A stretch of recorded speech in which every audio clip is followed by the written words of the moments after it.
Hello everyone, welcome to this series on literary terms and literary theory. If you want to study the notes and MCQs related to this term, you can click the link given in the description. We are also going to start our online and offline classes for UGC NET for English literature very soon. So stay connected with us.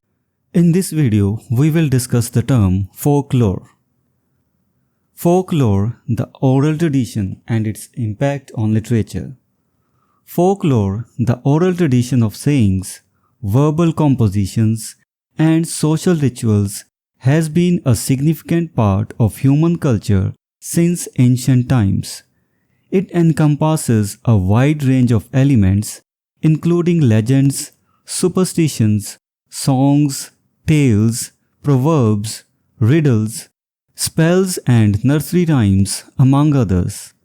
This collective body of knowledge and creativity is primarily transmitted through the word of mouth and example rather than in written form, making it accessible and relevant to communities with varying levels of literacy.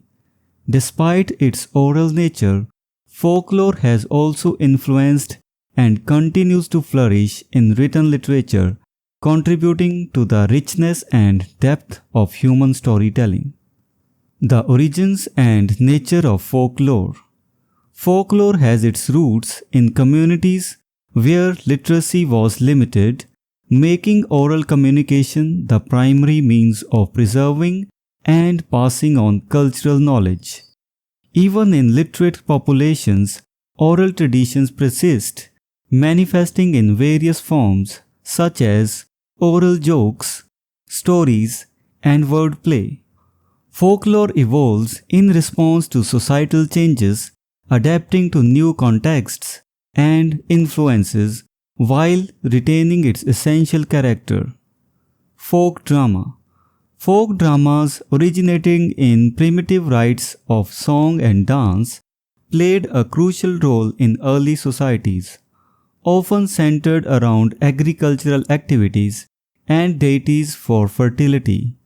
Some scholars suggest that Greek tragedy itself emerged from such rituals, celebrating the life, death, and rebirth of vegetational gods like Dionysius. Folk dramas continue to exist today in various forms, such as St. George play and the Mummers' play, with their masks and masked actors adding a sense of continuity and tradition to cultural celebrations. Folk songs. Folk songs encompass a diverse range of themes, including love, work, religion, and children's games, among others. They are vital expressions of cultural identity and collective experiences. Folk songs have been meticulously collected and preserved since the late 18th century, inspiring lyric poets and popular song composers alike. These songs often serve as reflections of societal sentiments and are valued for their authenticity and connection to the roots of human expressions. Folk tales. Folk tales are short narratives transmitted orally, often of unknown authorship. They encompass myths, fables, tales of heroes, and fairy tales, among others. While many folk tales eventually find their way into written form, their origins lie in the oral tradition. They are found in diverse cultures across the globe and have been a wellspring of inspiration for writers. Chaucer's Canterbury Tales, for instance, contains numerous folk tales, highlighting their widespread influence on literature. Conclusion. Folklore represents the collective memory, creativity, and cultural identity of societies across time and space.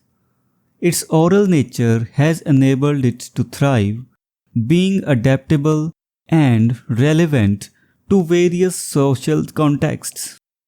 Moreover, It continues to exert a significant impact on written literature, with folk tales and folk songs serving as sources of inspiration for writers and composers.